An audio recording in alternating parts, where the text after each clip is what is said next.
ദൈവമാതാവിനും തിരുക്കുമാരനും എൻ്റെ ആയിരം നന്ദി. എൻ്റെ പേര് ധനു. ഞാൻ പള്ളുരുത്തിയിൽ നിന്ന് വരുന്നു. ഞാൻ ആദ്യമായിട്ട് പി എസ് സി എക്സാം എഴുതിയ ഒരു കഥയാണ് എനിക്ക് പറയാനുള്ളത്. ഞാൻ ഇതിനു മുമ്പ് പി എസ് സി എഴുതിയിട്ടില്ല. അപ്പോൾ പി എസ് സി എക്സാം എഴുതി കഴിഞ്ഞ സമയത്താണ് എൻ്റെ ഒരു കൂട്ടുകാരിയുടെ അമ്മ വന്നിട്ട് എന്നോട് പറഞ്ഞു, നിനക്ക് വിശ്വാസം ഉണ്ടെങ്കിൽ എൻ്റെ കൂടെ ഒരു സ്ഥലം വരെ വരണമെന്ന് പറഞ്ഞു. ഞാൻ ചോദിച്ചാൽ എന്താ കാര്യമെന്ന് ചോദിച്ചപ്പോഴത്തേക്ക് എന്നോട് ഇങ്ങനെ കുറച്ച് കാര്യങ്ങളൊക്കെ പറഞ്ഞു തന്നു. അപ്പോൾ എനിക്ക് ക്രിസ്ത്യൻ വിശ്വാസങ്ങളോടൊക്കെ എനിക്ക് ഭയങ്കര ഒരു അറ്റാച്ച്മെൻ്റ് ഉണ്ടായിരുന്നു. എനിക്ക് വചനങ്ങളോടൊക്കെ ഇച്ചിരി താല്പര്യമൊക്കെ ഉണ്ടായിരുന്നു. അപ്പോൾ എന്തെങ്കിലുമൊക്കെ കാര്യങ്ങൾ പണ്ട് തന്നെ വരുമ്പോൾ ഈ വചനങ്ങൾ എടുത്ത് വെച്ച് നോക്കുന്നൊരു പരിപാടിയൊക്കെ എനിക്കുണ്ടായിരുന്നു. അപ്പോൾ എലിസബത്ത് ആൻറ്റി പറഞ്ഞതിൻ്റെ ആ ഒരു ഇതിൽ ഞാൻ സത്യം പറഞ്ഞിട്ടുണ്ടെങ്കിലും ആദ്യം വരണോ വേണ്ടയോ എന്നുള്ളൊരു ചിന്തയൊക്കെ ഉണ്ടായിരുന്നു. അതിനുശേഷം ഞാനിവിടെ വന്നു. അപ്പോൾ ഈ എക്സാം എഴുതാൻ എനിക്ക് ആദ്യം ഭയങ്കര ബുദ്ധിമുട്ടുകളായിരുന്നു. കാരണം വീട്ടിലാരും ആക്സെപ്റ്റ് ചെയ്യുന്നില്ല. ഇത്രയും പ്രായമായി, ഇത്രയും നാളായി പഠിത്തം ഇത്രയും നാളായിട്ടും പഠിത്തം തന്നെയാണ്. അപ്പോൾ എല്ലാവർക്കും എന്തൊരു നമ്മൾ പഠിക്കാൻ കയറിയത് ബാക്കിയുള്ളവർക്കൊരു ബാധ്യതയായ പോലെ. വീട്ടുകാരാണെങ്കിലും അല്ല, അവരെ കുറ്റം പറഞ്ഞിട്ട് കാര്യമില്ല. കാരണം വീട്ടിലെ സ്ഥിതി അതാണ്. ഒരാൾ ജോലിക്ക് പോയാൽ അത്രയും ഉപകാരമെന്ന് അച്ഛനമ്മമാർ തീരുമാനിക്കുന്ന ആ ഒരു ടൈമാണ് എനിക്കും. വീട്ടുകാരെല്ലാവരും ആ ഒരു രീതിയിലായിരുന്നു. അപ്പോൾ ഇനി എക്സാമുകൾ എഴുതി വെറുതെ സമയം കളയണ്ട, വേറെ എന്തെങ്കിലും ജോലിക്ക് എന്നുള്ള ആ ഒരു ചിന്തകളായിരുന്നു അവർക്കെല്ലാം.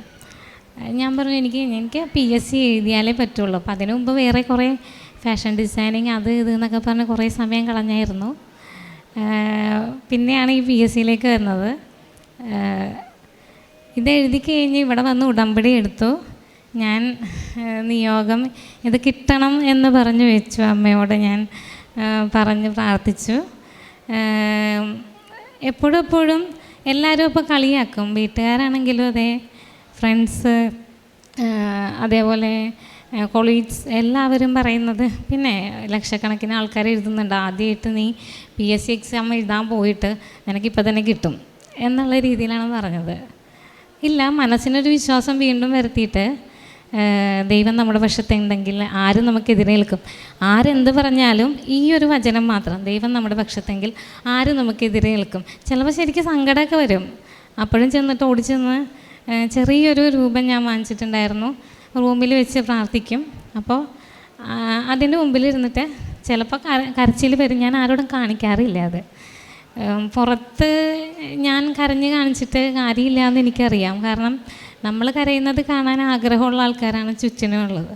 ആ സമയം ഞാൻ ദൈവത്തിനോട് പ്രാർത്ഥിച്ച് കഴിഞ്ഞപ്പോഴത്തേക്കും അതിൻ്റെ റിസൾട്ട് എന്ന് പറയുന്നത് എനിക്കിത് അഡ്വൈസ് മെമ്മോ കിട്ടിയെന്നുള്ളതാണ്. അതും ആദ്യത്തെ എൻ്റെ പി എസ് സി എക്സാം ആയിരുന്നു. അതിൽ 6ാമത്തെ റാങ്കിൽ എനിക്ക് എത്താൻ കഴിഞ്ഞു. വിശ്വാസത്തോടു കൂടിയുള്ള പ്രാർത്ഥന എല്ലാവർക്കും അവരവരുടെ ആഗ്രഹങ്ങൾ നിറവേറ്റാനുള്ള ഒരു വഴി കൂടിയാണ് എന്ന് എനിക്ക് അതോടുകൂടി എനിക്ക് മനസ്സിലായി. വളരെയധികം നന്ദിയുണ്ട് എല്ലാവരോടും. എനിക്ക് വാക്കുകൾ പറയാൻ കിട്ടുന്നില്ല ഇത് പറയുമ്പോഴത്തേക്കും. എന്ത് പറയണമെന്ന്, കാരണം ഞാൻ ചിന്തിച്ചതിലും അപ്പുറമായിട്ട്, കാരണം ഇത്രയും എല്ലാവരുടെയും എക്സാം എഴുതുന്ന സമയത്തും അല്ലാണ്ടുമൊക്കെ ഒരുപാട് പഠിക്കാൻ പോലുമുള്ള ഒരു മനസ്സെനിക്ക് കിട്ടിയിട്ടുണ്ടോയെന്ന് ചോദിച്ചിട്ടുണ്ടെങ്കിൽ എനിക്കറിയില്ല. പക്ഷേ തോറ്റു പോവില്ല എന്ന് ആരോ ഇങ്ങനെ വിളിച്ച് പറയുന്ന പോലെ, നീ തോൽക്കില്ല, നിനക്ക് കിട്ടും എന്നുള്ളൊരു ഇത് ആരോ മനസ്സിലിരുന്ന് ഇങ്ങനെ തരുന്ന പോലെ.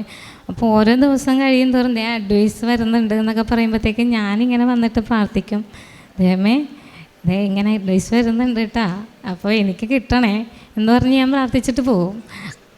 പക്ഷെ അതേപോലെ തന്നെ അതും ആലപ്പുഴയിൽ എനിക്ക് ജോലി കിട്ടാമെന്ന് വെച്ചിട്ടുണ്ടെങ്കിൽ അത് എന്നെ സംബന്ധിച്ച് മാതാവിൻ്റെ അനുഗ്രഹം തന്നെയാണ്. അതുമാത്രമല്ല, എൻ്റെ ഇൻ്റർവ്യൂ എന്ന് പറയുന്നത് അതും ഭയങ്കര മിറാക്കിളായിരുന്നു.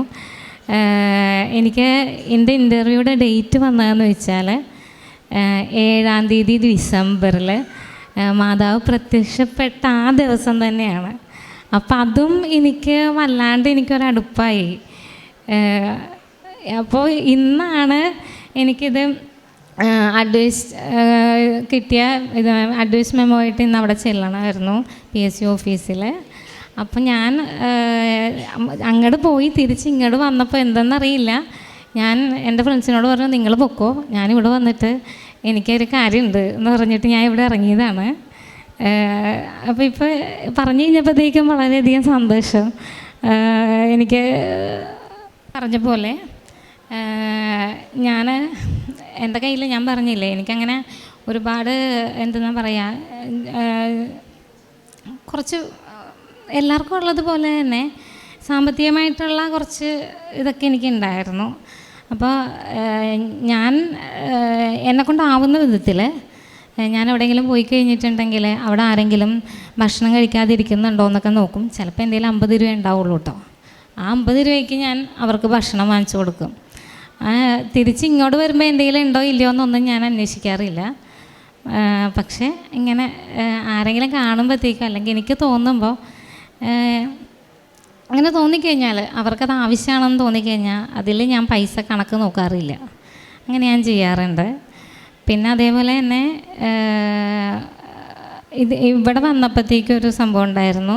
ഞാൻ പ്രാവശ്യം ഇവിടെ വന്നപ്പോഴത്തേക്കും എൻ്റെ കയ്യിൽ വലിയ പൈസ കാര്യങ്ങളുണ്ടായിരുന്നില്ലാത്ത സമയത്താണ് ഞാൻ ഇങ്ങോട്ട് വന്ന്. അപ്പോൾ അവിടെ ഇരിക്കുന്ന ചേച്ചിമാർ മോളെ എന്തെങ്കിലും തന്നിട്ട് പോകുന്നൊക്കെ പറയുമ്പോൾ നമുക്കൊരു ബുദ്ധിമുട്ടാണ്. ഒന്നും കൊടുത്തില്ലല്ലോ എന്ന്.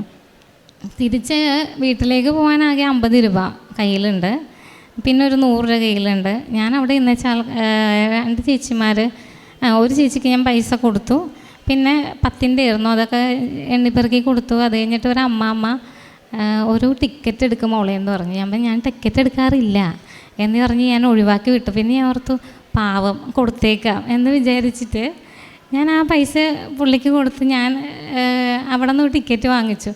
അത് കഴിഞ്ഞപ്പോഴത്തേക്കുമാണ് ഞാൻ വീട്ടിലേക്ക് ചെന്നപ്പോൾ എൻ്റെ മോൻ എന്നോട് പറഞ്ഞു, അമ്മ ട്യൂഷൻ ഫീസ് അടക്കാനായിട്ട് ടീച്ചർ പറഞ്ഞിട്ടുണ്ടെന്ന്. അപ്പോൾ ഞാൻ നോക്കുമ്പോൾ കുറേ 1 രൂപ മാത്രമേ ഉള്ളൂ എൻ്റെ കയ്യിൽ. ഞാൻ ഒന്നും മിണ്ടിയില്ല. ഞാൻ പറഞ്ഞു മോനെ നമുക്ക് അടക്കാട്ടാ എന്ന് പറഞ്ഞ് മാറി നിന്ന്. വൈകുന്നേരം പ്രാർത്ഥിക്കുന്ന സമയത്ത് എന്നോട് ആരോ പറയണം ടിക്കറ്റ് എടുത്ത് നോക്കുമെന്ന്. അങ്ങനെ പ്രാർത്ഥന കഴിച്ചപ്പോൾ ഞാൻ ഓർത്തു, ഞാൻ അപ്പം അങ്ങനെ ടിക്കറ്റ് എടുത്താൽ നോക്കാറില്ലാത്ത ഒരാളാണ്. ഞാനങ്ങനെ നമ്മൾ കഷ്ടപ്പെട്ടുണ്ടാക്കാത്ത പൈസ നമ്മൾ ആഗ്രഹിച്ചിട്ട് കാര്യമില്ലല്ലോ, അതുകൊണ്ട് ഞാനത് ശ്രദ്ധിക്കാറില്ല. പക്ഷേ അന്ന് ചിലപ്പോൾ എൻ്റെ ബുദ്ധിമുട്ട് കാരണമാണോ എന്താണെന്ന് എനിക്കറിയില്ല, ഇങ്ങനൊരു സംഭവം ഉണ്ടായി. ഞാൻ ടിക്കറ്റ് എന്നോട് നോക്കുന്ന് പറയണ കൊണ്ടിട്ട് ഞാൻ അതെടുത്ത് നോക്കി വന്നപ്പോഴത്തേക്കും 2000 രൂപ അടിച്ചേക്കണം. വെറുതെ 50 രൂപ കൊടുത്തിട്ട് ഞാനത് നോക്കാണ്ട് പോയ സാധനം 2000 രൂപ കിട്ടിയപ്പോഴത്തേക്ക് എനിക്ക് കിളി പോയി. അപ്പോൾ അങ്ങനെയുള്ള കുറേ കാര്യങ്ങൾ എൻ്റെ ലൈഫിലുണ്ടായിട്ടുണ്ട്. ഈശോയ്ക്കും മാതാവിനും എൻ്റെ 1000 നന്ദി. ഇവിടെ ഇരിക്കുന്ന എല്ലാവരുടെ ആഗ്രഹങ്ങൾ ഈശോയും മാതാവും സാധിച്ചു തരുമെന്ന് ഞാൻ വിശ്വസിക്കുന്നുണ്ട്. അപ്പോൾ താങ്ക് യു. പരിശുദ്ധ അമ്മയുടെ മധ്യസ്ഥതയിലൊരു ഗവൺമെൻറ് ജോലി ലഭിച്ചതിൻ്റെ സാക്ഷ്യമാണ്. അപ്പം സാക്ഷ്യം പറയുന്നുണ്ട്, അതിലേറ്റവും അവസാനത്തൊരു നിയോഗമായിട്ടാണ് ഇത് വെച്ചതെന്നാണ് പറയുന്നത്. അപ്പം അതായത് സാധ്യതയൊന്നുമില്ല, പക്ഷേ സാഹചര്യത്തിൻ്റെ നല്ല സമ്മർദ്ദം ഉണ്ടായിരുന്നു എന്നുള്ളത് സാക്ഷ്യത്തിൽ നിന്ന് വ്യക്തമാണ്. അതിപ്പം അവസാനം പറഞ്ഞ കാര്യങ്ങളിലാണെങ്കിൽ പോലും അത് വ്യക്തമാണ്. അപ്പം നമ്മൾ ഈ ഉടമ്പടിയുടെ യാത്രയിൽ നമ്മളെപ്പോഴും വളരെ ശ്രദ്ധിച്ച് നിൽക്കേണ്ട ഒരു മേഖലയെന്ന് പറയുന്നത്, നമുക്ക് നൽകിയിരിക്കുന്ന ജീവിതത്തിൻ്റെ സാഹചര്യവും അനുസരിച്ച് ദൈവനാമത്തിൽ നമ്മൾ നന്മകൾ ചെയ്തു പോകണം എന്ന് ദൈവം ആഗ്രഹിക്കുന്നതാണ് എന്നുള്ളത് സുവിശേഷം വായിക്കുമ്പോൾ തന്നെ വ്യക്തമാണ്. അത് വിശുദ്ധ പൗലോസ് അപ്പോസ്തലൻ്റെ ലേഖനത്തിലൊക്കെ എഴുതിയിട്ടുണ്ട്. അല്ലെങ്കിൽ അപ്പോസ്തല പ്രവർത്തനങ്ങളിൽ കർത്താവിനാണ് സ്വർണ്ണമോ വെള്ളിയോ എൻ്റെ പക്കലില്ല, എൻ്റെ കയ്യിലുള്ളത് ഞാൻ നിങ്ങൾക്ക് നൽകുന്നു പറഞ്ഞ് സൗഖ്യപ്പെടുത്തുന്ന കാര്യമൊക്കെ പറയുമ്പോഴും നമ്മുടെ കയ്യിൽ എന്താണോ ഉള്ളത് അത് മറ്റുള്ളവർക്ക് നൽകണമെന്നുള്ള ഏറ്റവും പ്രധാനപ്പെട്ടത് ദൈവത്തിൻ്റെ അനുഭവം നൽകണമെന്നുള്ളത് വചനത്തിൻ്റെ വെളിച്ചത്തിലുള്ള വലിയൊരു സത്യമാണ്. ഈ മകളെ സംബന്ധിച്ചിടത്തോളം നേരത്തെ തന്നെ എവിടെ നിന്നോ ഒരു വചനമൊക്കെ വായിക്കാനോ അല്ലെങ്കിൽ കേട്ട് പരിചയമുണ്ട്.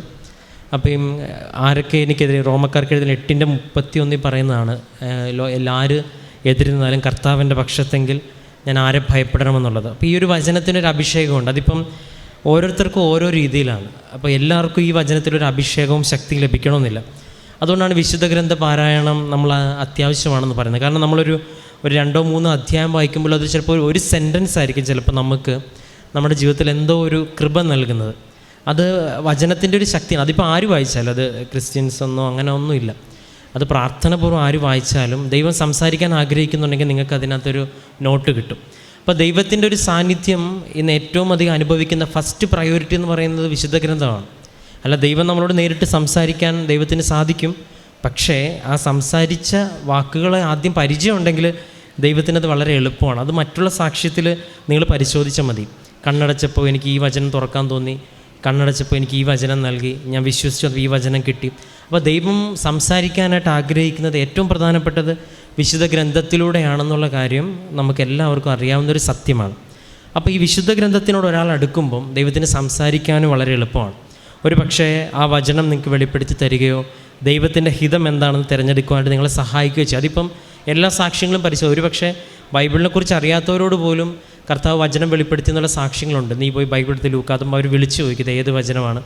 അപ്പം അങ്ങനെ ദൈവം ഈ ഒരു വിശുദ്ധ ഗ്രന്ഥത്തെ ആശീർവദിക്കാൻ എല്ലാവരും, അതുകൊണ്ട് തന്നെയാണ് ഉടമ്പടിയിൽ ക്രിസ്തീയ പശ്ചാത്തലത്തിലുള്ള 1/2 മണിക്കൂർ ബൈബിൾ വായിക്കണം എന്ന് പറയുന്നതിന് നിർബന്ധം. ഒരുപക്ഷെ എല്ലാവരും അത് വായിക്കുന്നുണ്ടെങ്കിലും പിന്നീട് ഏറ്റവും അവസാനം വ്യക്തിപരമായിട്ട് മാതാവുമായിട്ട് വലിയൊരു ബന്ധമുണ്ട്.